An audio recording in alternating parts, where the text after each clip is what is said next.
Muy bien, vamos a iniciar entonces con la primera clase de esta cuarta semana. Vamos a trabajar, como ustedes ya saben, el contenido socioemocional de la semana, que estamos haciendo referencia a la autoestima. Y cuando hablábamos de autoestima, pues estamos diciendo que es cuando nosotros nos evaluamos cómo es que nosotros nos apreciamos, ¿verdad?, hacia nosotros mismos, para la redundancia. Y tenemos que tomar en cuenta que lo que somos, lo que hacemos, muchas veces es parte de este proceso que cada uno de nosotros lo va adaptando a sus propias cualidades o necesidades que tenemos. Vamos a ver ahorita un pequeño video, estoy por acá buscándolo, que tenía acá sobre la autoestima, ¿verdad? Para que nosotros también analicemos un poquito cómo somos, cómo estamos, qué es lo que debemos de ver en este aspecto y cómo podríamos nosotros evaluarnos a nosotros mismos. Vamos a ver. Usted se recordará que allá en séptimo grado vimos, tal vez, creo que con ustedes estudiamos una obra que se llama Las chicas de alambre, o lo leyeron en lengua. Pero hay unos datos del escritor de Jordi Sierra y Fabra que cuando vemos el video nos hace reflexionar sobre la autoestima. Es por eso que les voy a pedir que veamos el video y después puedan aportar algunos puntos importantes sobre cómo ve usted el tema de autoestima reflejado en la vida del autor y cómo lo podríamos también nosotros ver en nuestra vida, ¿verdad? Pongamos atención.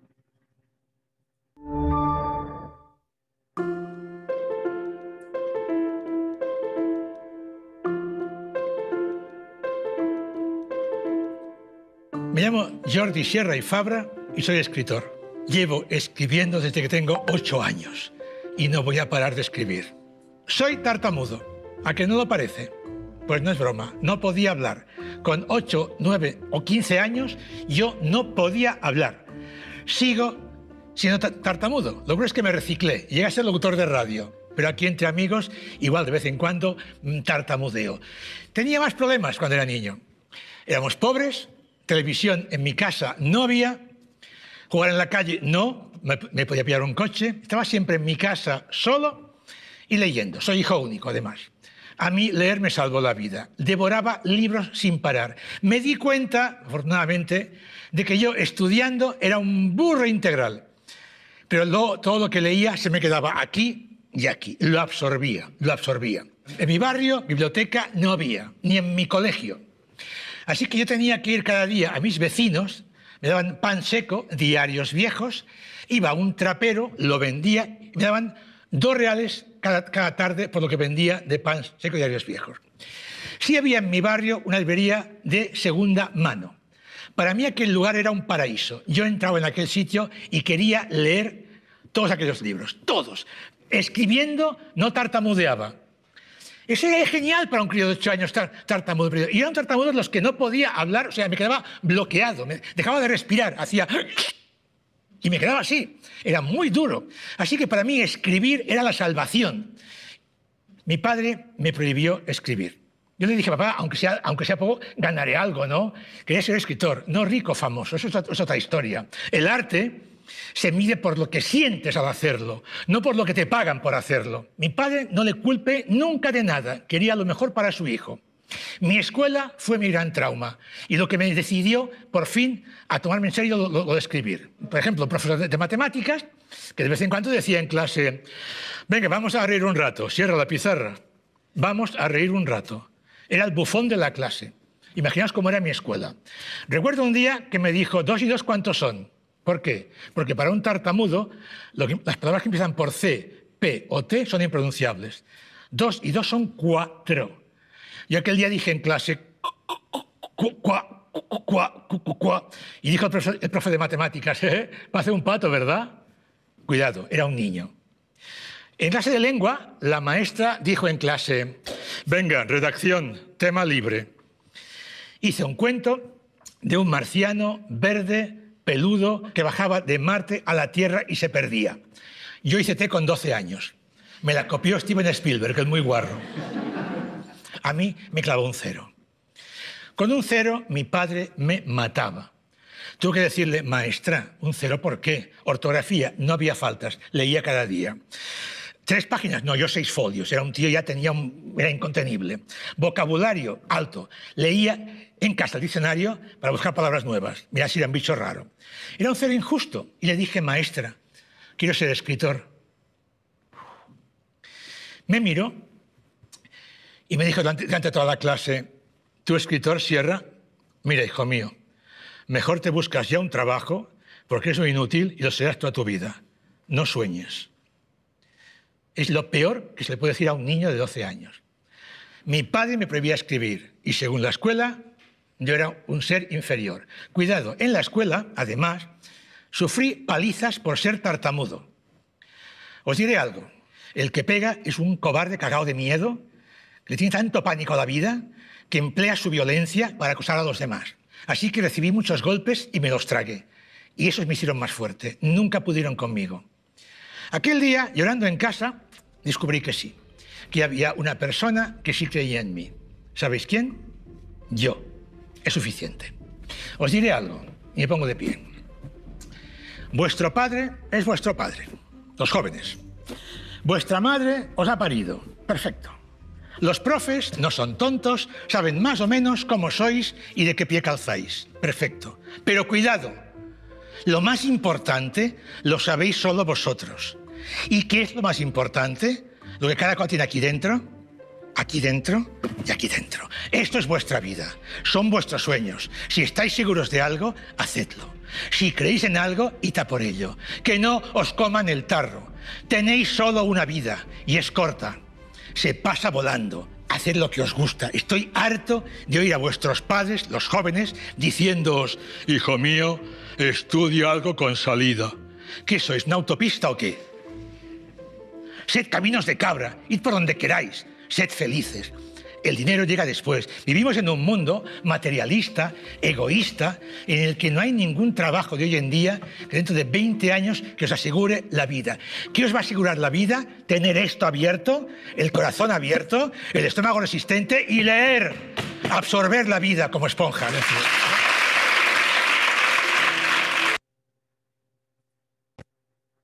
Muy bien, chicos, ¿qué podemos analizar con respecto a la autoestima con datos biográficos de Jordi Sierra y Fabra? Los escucho.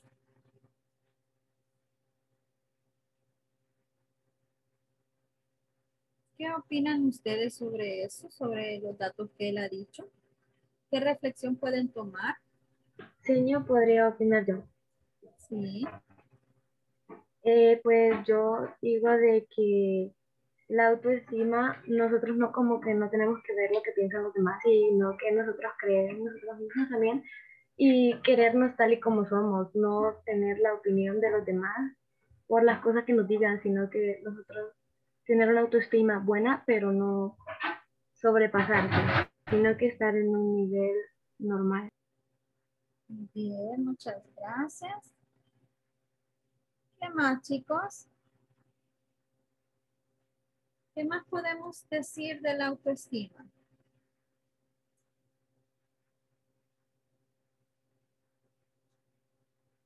Vamos, ánimo. Ese video está para reflexionar bastante. Imagínense, los invito a leer, que abran las mentes, ¿verdad? A la lectura. La lectura nos va a ayudar de gran manera a subsistir, a aprender, a conocer, a salir de la ignorancia muchas veces. Y así como la vida de Jordi, que él fácilmente pudo haber tenido una baja autoestima al verse tartamudo, las ofensas que le hacían, pero si nosotros vemos, él siempre tuvo una autoestima alta, ¿verdad? Se quería a sí mismo y se expresó de una manera en la cual no lo podía hacer oral, pero sí lo hizo de una manera escrita. Y qué bien, porque ha escrito muchísimos, muchísimos libros. Uno de ellos que estamos leyendo ahorita en séptimo se llama Las chicas del hambre. Una historia juvenil, ¿verdad? Muy bonita también. En el tema de la autoestima, pues no solo él, no solo es un personaje famoso hoy en día que ha pasado tal vez por este tipo de momentos. Usted tal vez se puede identificar en algún momento con Jordi y pensar pues que se nos cierran las puertas, se nos cierra el mundo en algún momento, pero nunca hay que dejarse vencer. Lo más importante es tenerse aprecio, que nosotros nos apreciemos a nosotros mismos.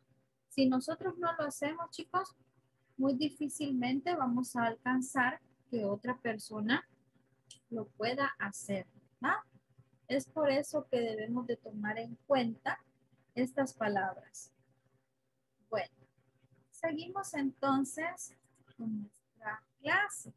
Y el segundo punto que quiero tocar es recordarles lo que debemos de trabajar en la actividad evaluada sobre esa imagen, la cual pues es el mapa mental de Azul de Rubén Darío o el mapa mental que corresponde a la obra Luces de Bohemia. Y tenemos en el detalle. Y en el detalle, pues están los criterios de evaluación. Debe de representar a través del mapa mental el contenido de la obra seleccionada. Representarlo con coordinación las ideas en el mapa mental. Debe de presentar el contenido de la obra de manera creativa, con color e imágenes que pueden ser recortes, impresiones o dibujos hechos por usted mismo. El mapa debe de ser manuscrito. La organización de las ideas. Conoce la estructura del mapa mental y organiza las ideas para poder elaborarlas. Utiliza correctamente los lineamientos de la estructura y se interpreta con facilidad el contenido del cuento representado o de la historia de Luces de Bohemia. Para la defensa del mapa mental, en la hora clase, el día de mañana, usted va a comentar de qué trata la historia seleccionada en su mapa mental. Va a presentarnos en pantalla, así que les voy a pedir por favor que le tomen una fotografía a su mapa mental, la misma que han enviado en la tarea, y la presenten en pantalla y a través de ahí usted va a explicar brevemente, ¿verdad?, de qué trata la historia que usted está presentándonos. Luego, pues, si no queda claro, se le van a hacer preguntas para indagar más en la historia. Pero si usted con su exposición dejó claro todo, creo que no van a haber preguntas. También se va a evaluar que usted sea responsable, que entregue la actividad cumpliendo los indicadores antes mencionados y las indicaciones también para presentar su trabajo en la fecha y hora indicada. Yo les he colocado en el detalle donde puede usted leer la obra literaria, pero esta obra, ya sea Luces de Bohemia o ya sea Azul de Rubén Darío, lo puede encontrar en cualquier página de internet. Son páginas que están abiertas, ¿verdad? Lecturas abiertas al público para que nosotros podamos leerlas. Según su número de lista, si selecciona azul, va a leer cualquiera. Yo les puse este número de página por si usted tiene la obra que están vendiendo en el cole, pero si no, si usted la agarra, la aborda desde internet, no hay ningún problema. Solo fíjese en el título. ¿Ah? Va a representar su cuento, lo va a explicar en la hora clase. Y si es Luces de Bohemia, pues va a buscar una parte más interesante de la obra y eso es lo que va a explicar. Les puse también qué son los mapas mentales, ideas de mapas mentales, un video para que pueda reforzar cómo hacer su mapa mental. Los links de lectura, aunque una chica me dijo que este link no le abría, pero le mandé otro y lo pueden buscar en internet si aún todavía no lo han hecho, aunque creo que a estas alturas ya lo terminaron. Al terminar su actividad, lo va a enviar a la plataforma del colegio. Ya en la sección de tareas, he colocado mapa mental de noveno A, noveno B, noveno C, noveno D. Usted busca su sección y ahí incorpora la fotografía de su mapa mental. ¿Ah? Esa es la actividad entonces, chicos, que tenemos para el día de mañana. No se le olvide, cualquier inconveniente debe de reportarlo a su tutor. Eso es muy importante, la comunicación. Entonces, de los datos biográficos, datos importantes que vayamos viendo de estos escritores. Iniciamos entonces con el género lírico. Dentro del género lírico, uno de los grandes representantes es Antonio Machado. Nace en el año 1875 y fallece en 1939, justo en el año cuando termina la Guerra Civil Española. Antonio Machado fue uno de los escritores que la mayor parte de su vida pues la pasa en Castilla. Y es por ello que vemos que en este momento Antonio Machado escribe, ¿verdad?, basándose en la imagen de Castilla sobre la generación del 98. Y con él pues se ve representado el símbolo, ¿verdad?, que representa Castilla con ese sentir personal con el colectivo, o sea, lo que, así como veíamos en las características de la generación del 98, el castellanismo, también se puede ver influenciado por los hechos de este escritor. Se dedica a definirse por un modernismo intimista. ¿Qué significa eso? O sea, que él se impregnó un poco más sobre todo aquello que tenía que ver con las características románticas, pero con un romanticismo ya cuando llega Gustavo Adolfo Bécquer, Rosalía de Castro, ya un poco más tardío, ¿verdad?, cambiando esa tendencia. Los temas que representa Antonio Machado son soledad, angustia por el paso del tiempo, la muerte y el anhelo de Dios. Por eso se dice que son más intimistas, porque son temas que tienen que ver con él y con la colectividad, cómo los demás se ven representados en el sentir de Antonio Machado.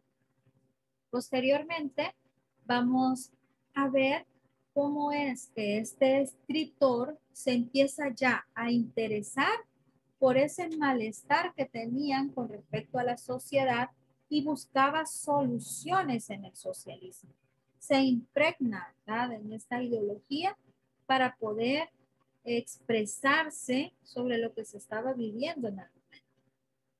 Dentro de sus primeros libros aparece Soledades, Galerías y otros poemas en 1907. Estos están representando el paisaje de Andalucía, el paisaje de Castilla, a través de temas como el tiempo, la nostalgia del amor, la experiencia angustiosa de la soledad.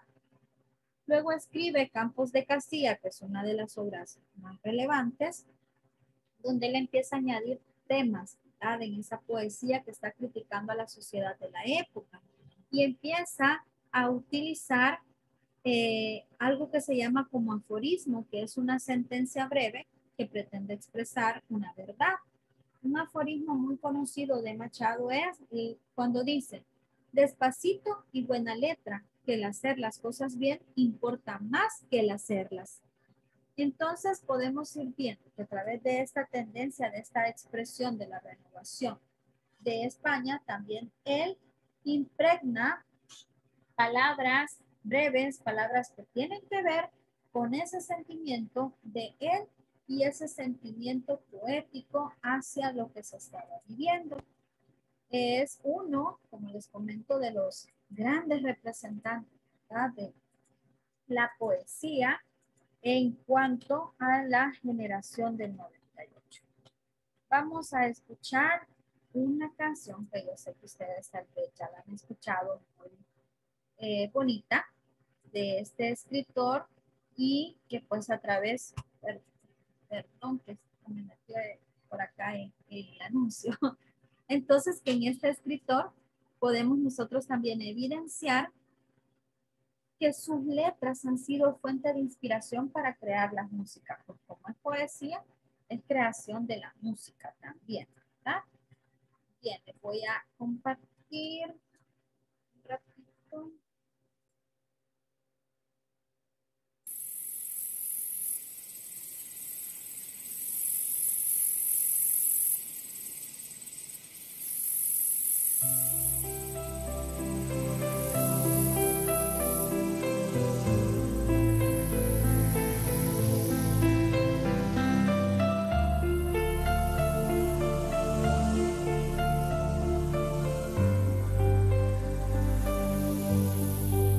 Todo pasa y todo queda, pero lo nuestro es pasar, pasar haciendo caminos, caminos sobre el mar.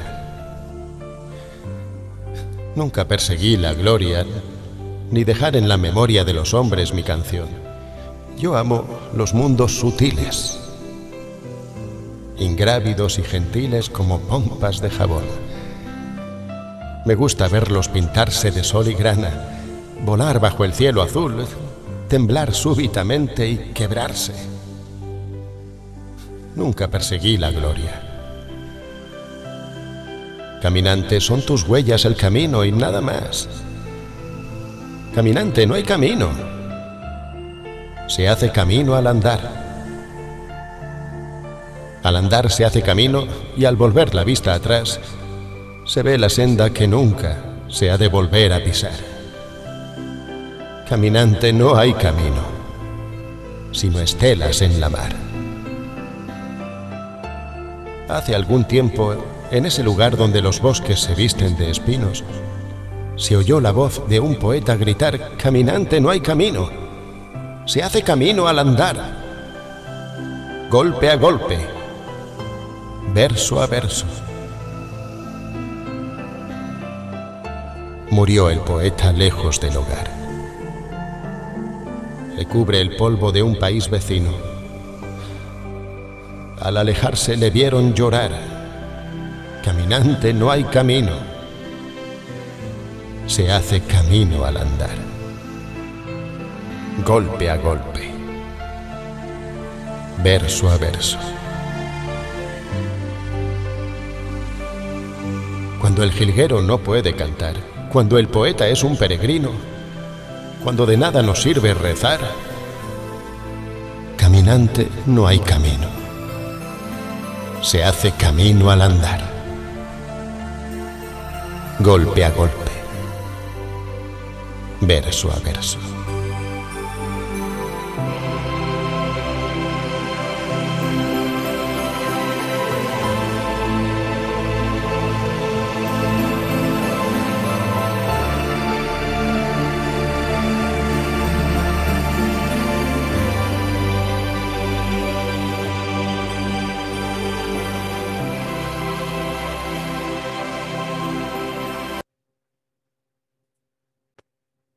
Muy bien, en este momento, pues en el recital, ¿verdad? Del poema, podemos nosotros evidenciar algunas palabras que este poema también se vuelve canción. Yo sé que al escuchar el poema también nosotros recordamos esta canción y vemos cómo este Machado pues representa a la generación del 98 y las ideologías, ese sentir por el momento por el cual estaba pasando la sociedad de la época. Antonio Machado, pues como representante, ustedes ya saben, de la sabiduría que tuvo, pues fue muy grande, escribió unos versos muy bonitos y muchos de los escritores como Gerardo Diego lo consideraban que él hablaba en verso y vivía en poesía, porque se la pasaba de esta manera, ¿verdad? Ideando siempre lo que tenía en su interior. Este escritor murió en el exilio, en la agonía ya de la Segunda República Española. Recuérdense que hubo un momento en España en la cual muchos de los escritores, principalmente cuando inicia la Guerra Civil Española, tienen que mudarse, tienen que irse, ya que los pensamientos ideológicos de ellos no coincidían con quien estaba en el lugar político en ese momento. Luego vamos a ver durante la vida de este escritor, pues en Campos de Castilla, incluso hay uno de los versos que está reflejando parte de la infancia de Antonio Machado, donde dice, por ejemplo, mi infancia son recuerdos de un patio de Sevilla y un huerto claro donde madura el limonero. Ahí se refleja pues el poema Retrato de Campos de Castilla, cómo es que él expresa también la infancia, lo que él vivió. Luego hay otra parte de un soneto que dedica a su padre, donde dice, esta luz de Sevilla es el palacio donde nací, con su rumor de fuente. Mi padre, su despacho, la alta frente, la breve mosca y el bigote lacio. Escrito en el cuarto soneto, ¿verdad? Del escritor. Si empezamos a hablar de Antonio Machado, pues son muchísimos, ¿verdad? Los datos importantes que el escritor ha hecho. Luego de Antonio Machado como representante de este tipo de literatura, también encontramos a otros escritores que son parte ya de cada uno de los géneros literarios. Vamos a ver por acá, tabla separata. Vamos a seguir.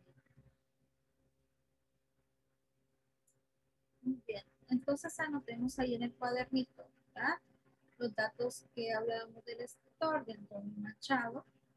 Luego, como representante de la novela y el ensayo, tenemos a dos personajes. Primero, Pío Baroja y luego José Martínez Ruiz Azorín. Pío Baroja se dedica a escribir novela. Dentro de los relatos vamos a encontrar nosotros que está expresando cómo es la crisis de la época con respecto a los valores y se está exponiendo una visión muy pesimista que tiene el ser humano y el mundo. También tiene mucho interés las novelas como por ejemplo La Busca, que presentan a un protagonista que está aspirando a encontrar un mejor mundo, ¿verdad? Que lo va a guiar por una motivación de poder eh, sobrevivir en un mundo que lo mueve la ambición, la vanidad, y él no quiere eso, él quiere cambiarlo. Se ve obligado a vagabundear por Madrid a través de las circunstancias que él tenía como un derecho a poder vivir en paz. Por eso se llama La Busca, porque anda buscando siempre, ¿verdad? Algo mejor para él. Posteriormente tenemos El Árbol de la Ciencia, en 1911, donde se cuenta cómo es que un joven intelectual intenta comprender cómo es la existencia del ser humano. Y él pues se mira incapaz de poder soportar ese dolor que le produce el fracaso y la muerte de su esposo y por lo tanto se suicida. La Busca y El Árbol de la Ciencia pues son novelas, como nos relata acá la biografía del autor, que prácticamente están dando a conocer el pesimismo, el malestar de la sociedad y cuando se leen los textos se va uno impregnando en cada uno de los momentos de la vida del autor. Con respecto a Pío Baroja, ¿ah? Las novelas del escritor resultan que son muy animadas porque predomina la acción. A menudo no tienen ni desenlace, el final es abierto. Otra de las características que se está buscando con este tipo de novelas. Un buen ejemplo es, imagínese usted que escribe una serie de 20 novelas. con el título de Memorias de un hombre de acción, en el cual está relatando la vida de un lejano antepasado suyo, que fue aventurero y conspirador del siglo XIX. Entonces, podemos decir que Pío Baroja fue un escritor español de la generación del 98 y que con frecuencia, pues él tenía esta actitud pesimista que dejaba plasmada a través del individualismo en la escritura. Tenía un pensamiento político lleno de ambigüedades y también, pues desde su juventud, da a conocer la oposición a la Segunda República y defiende la defensa de una dictadura militar. Otros datos, pues ya de Baroja como escritor, los podemos encontrar acá, ¿verdad? Dentro de los primeros viajes que realiza, un hecho importante es que se va a París, se lleva todo su equipaje llena de ideas para poder abarcar la primera escritura de su novela. Ahí empieza a presentar en la vida, las costumbres, todos los alborotos que hacían los franceses, porque en el contexto donde se encontraba, pues empieza él a ahondar, a impregnarse más y a buscar algo que le llamó él como el camino a la perfección. Hay un título, ¿verdad?, que se llama así, Camino de Perfección, donde Pío Baroja dice: los españoles han resuelto todos esos problemas metafísicos y morales que nos preocupan a nosotros, los del norte. En el fondo, mucho menos civilizados que ustedes, los han resuelto negándolos. Es la única manera de resolverlos.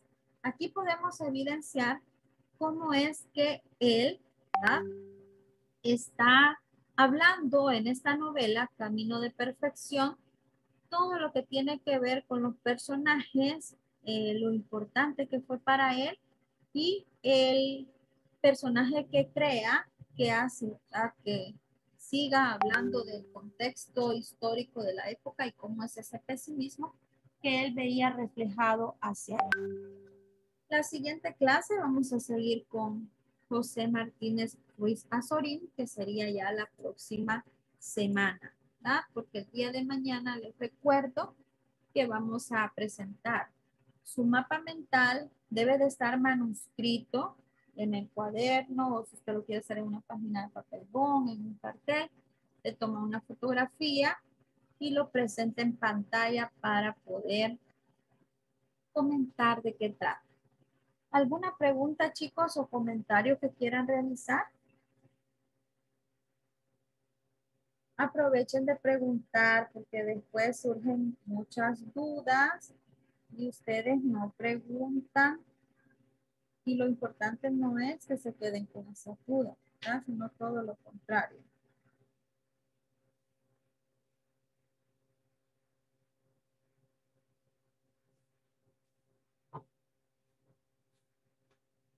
¿Preguntitas? Bueno, entonces si no hay preguntas, los dejo para que se vayan a almorzar. Entonces, si ya está aquí Manuel, Carlos Naú y Jonathan Polanco, me dicen por favor. Bueno, entonces se cuidan y feliz provecho, chicos. Gracias, señor. Feliz día. Gracias, señor. Feliz día. Gracias, señor. Feliz día. Hola, Daniel, ¿te Gracias, iba a decir señor. algo? Feliz día. Gracias. Gracias, señor. Feliz día.